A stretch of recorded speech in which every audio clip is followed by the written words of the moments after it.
Luc 11, au verset 15. Jésus dit ces paroles, que même dans l'abondance, la vie d'un homme ne dépend pas de ce qu'il possède.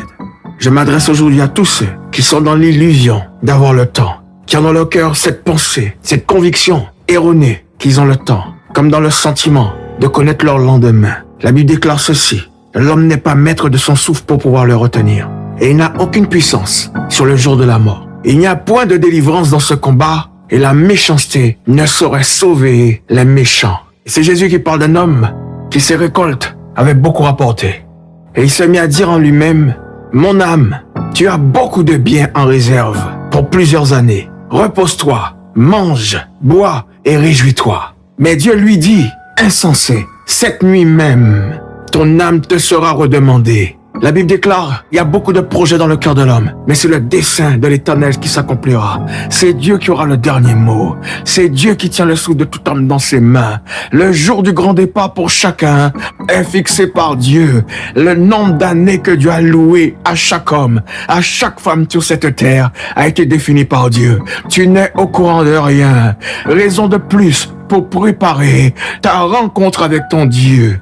Il y a beaucoup d'hommes, beaucoup de femmes qui aujourd'hui ne se sont pas réveillés. D'autres réveillés pour aller travailler, pour aller préparer les enfants. Entre la chambre et la cuisine, ils sont tombés, c'était l'heure du départ. Au travail, d'autres ont quitté la terre. Ils n'étaient pas préparés à leur mort. Leurs yeux se sont ouverts sur un monde qu'ils ignoraient, le monde spirituel. Tout autour d'eux, ils ont vu les démons, les anges de la mort qui avaient été envoyés pour les amener dans le lieu qui était défini pour eux, selon la vie qu'ils ont menée, selon Jésus qu'ils ont refusé, selon la profession de foi qu'ils ont eue, ils ont prétendu avoir, ils ont été jugés, arrêtés dans leur pèlerinage terrestre. Personne ne peut se glorifier d'avoir la maîtrise d'aucune chose. Donne ton cœur à Jésus, donne ta vie à Dieu, et une fois mort, il est impossible de faire machine arrière.